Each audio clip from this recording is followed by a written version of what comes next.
Good afternoon, everybody. This is Hunter Mozingo bringing you your daily market insight video here on a Thursday at 4:04 p.m. Eastern Time in Jacksonville, Florida on December the 30th here. And today we had small caps in the G5 showing relative strength. However, a really poor close. As you can see, all the major indices red, the G5 up. Small caps basically flat, but a really bad finish to the day.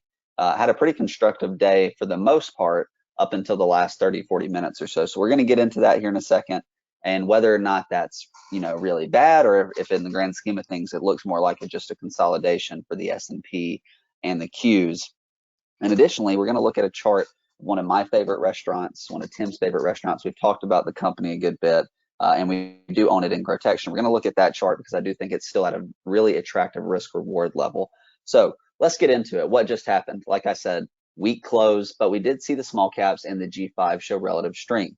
So as you can see over here, the G5 was actually up 0.2%. Really, most of that coming from ARKK, which I talked about this earlier in the week, was very weak compared to the other components of the G5, right? There was a negative divergence for ARKK and XBI, that's biotechs. And then today we kind of saw that flip.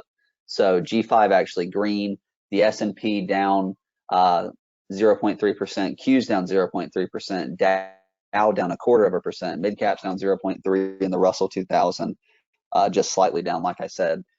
Showed relative strength pretty much all day.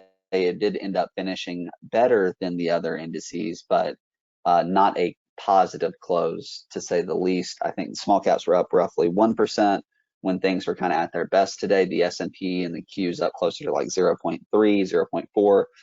So still maintaining that outperformance, but not finishing well. So market state remains in an uptrend.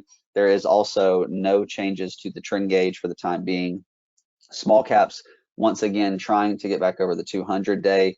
We're monitoring. Mid caps look okay. They're actually above all the major moving averages. So the only reason we've got these little yellow arrows here pointing towards neutral is because of small caps. So when small caps get back above the 200, get back above the 50, we'll see these come off, as long as the other major indices in the market remains bullish and in an uptrend. So before we get to the charts, like I always do, let me reference the team here at Revere. If you have any questions, you can email me, hunter@revereasset.com, whether it's about a specific stock, about a specific level on one of the indexes, whatever it is, please send me an email, hunter@revereasset.com. That's mine. Or you can email anybody here, Dan, Tim, Merrill, Alex, or Don at revereasset.com as well. So let's go to the S&P first.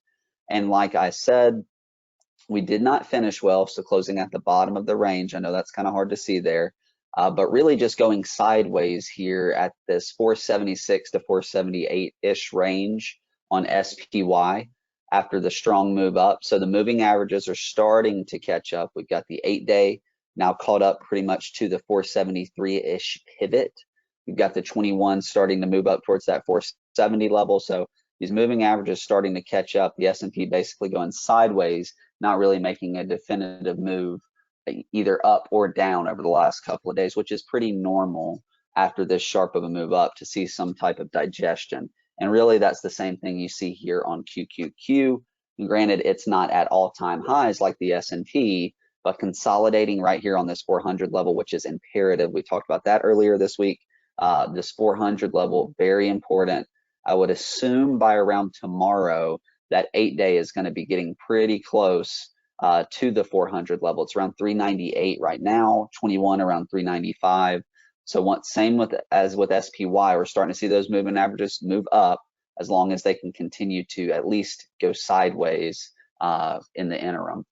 DIA looks pretty similar to the S&P in the sense that it's at those all-time highs, unlike the Qs, but not quite as extended as the S&P from the moving averages, as you can see there. We talked about that as well earlier in the week, but we do have the 21 now crossing through the 50, back up through the 50 on DIA. We've got the 8-day back above that 360 level. We talked about that being an important level. So DIA actually attempting to break out and finishing lower today. Not the greatest sign per se, but just be mindful of where the rest of the market is too. S&P and the Qs also very close to highs. IWM, like we said, still struggling, trying to get back above the 200. It was above the 200-day up until about the last 20 or 30 minutes of the trading day. Today, you see the 8 sloping up through the 21 for the first time since back here in the middle of November. That's a positive, but still struggling with these clusters of moving averages, this 225 level, very important on IWM. And then lastly, MDY, we talked about this, getting back above the moving averages and staying above the moving averages. You see the 8 crossing through the 21 and now crossing through the 50 or about to. So MDY looks good. Now just waiting on IWM to see if it can get above those moving averages too. Really quick, before we get into some individual stocks, I do want to talk about the difference in ARKK versus the G5 today. So as you can see, up 3% today versus IWO, which actually was having a good day up until the end of the day, up only 0.5%. So there was a big divergence in ARKK versus the other G5 members today. But I also want to highlight that some other risk-on ETFs, Momentum, MTUM, this is a momentum ETF back above the 21. NDYG, this is a mid-cap growth ETF. You can see that looks pretty good. It looks pretty similar to the mid-cap chart. QQQJ, we talked about these earlier in the week, trying to stay above those key moving averages. So we are starting to see some of those risk-on areas begin to look a little bit better.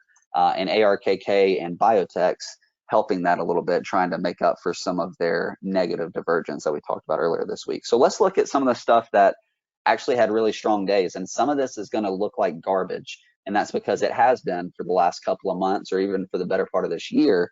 But that's some of the stuff that was really strong and having a good day today. So SoFi, one that's been beaten up pretty bad, as you can see, from 25 to 15, basically from November to now, more or less month and a half or two, a pretty sharp pullback. So SoFi up big after a really harsh move down.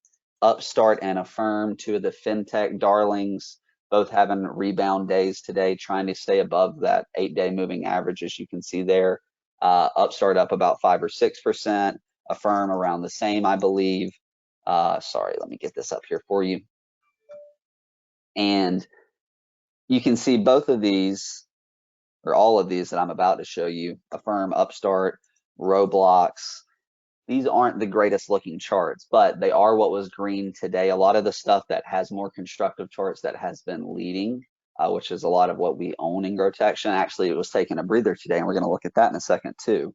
But just to further extrapolate on the strength here in these risk-on names, Rivian, Lucid, both had good days today. So that's kind of where the strength was today. Like areas like TAN, the beat up areas were really what was bouncing today. However, I do have a couple of other names that are that were acting well, that are in some different areas. So for one, CMG, I mentioned one of my favorite restaurants, one of Tim's, and you can see this really nice move to get back above the 50-day and consolidating here the last 3 days, kind of like we've seen with the Qs and the S&P, just not really doing a whole lot. But we're seeing the 8-day catch up to the 50, the 21 start to hook up that way. So I think CMG is possibly setting up really nicely here. Filled the gap back here all the way to like 15, I believe it's like 1570 or so, and back above the moving averages. You're starting to see them potentially assimilate in the right order again. Something to monitor there on CMG. We do own it in Growtection. Another real estate type of name that actually was getting above this 291.17 pivot today. AMT, American Tower, is a REIT essentially, and it is classified as a REIT, as you can see. But the real estate group has continued to act well and was actually one of the stronger sectors in the market today. XLRE, AMT is just one of the names in there that was showing some big time relative strength today, as you can see, up nicely versus the market. And we also had retail, XRT being the leading sector. So retail and real estate, two of the best looking sectors today. Now let's go to some of the stuff that was not so good or had a worse day. Micron had a negative headline come out regarding some issues in China with the factory due to a lockdown. Don't know all the details, but we do know that price didn't necessarily like it. Today, down about 2.5%. We do own this and grow, and we did trim a little bit of this morning. AMD and Nvidia both struggling, sitting right on the 21 more or less, as you can see here. So both down about 1.5%, 2% or so. Nvidia down, yeah, there we go. Do an update for me. Sorry about that. 0.6%. AMD down about 2%. But both of those getting close to where those moving averages are beginning to converge. You see the 50 and the 21 nearly converging on Nvidia, starting to see that potentially take place on AMD as well. We saw CF, the chemical agriculture company I've been talking about, finally take a breather, down about 2.5% today, maybe coming back to earth, possibly beginning to build a new base or consolidate. DVN, I apologize. Let's see if we can get that to work again. There we go. DVN, sorry about that. So DVN, XOP, oil and gas, one of the worst sectors today. DVN down 1.2%, very light volume, however. And a couple more here. Nucor, which was initially strong, as you can see, finishing down about 1% today. Very light volume on many names as I go through these, but that's common in the holiday season. Arista Networks, one that we own in Grotection, down 1.5%, 2%, but nothing wrong with the chart as you can see here. Procter and Gamble, which has been a big time leader, as you can see from the consumer staple space, actually pulling back today, down 1%. Hasn't done much pulling back in the last 3 or 4 weeks.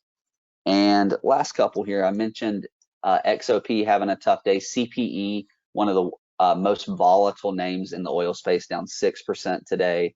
Matador, another really volatile name, down about 3% today. So oil not having the greatest day, but DVN, which is one name we own in Grotection, still looks okay, much better than a lot of the peers. So that's going to wrap up the video today, everybody. I hope you enjoyed it.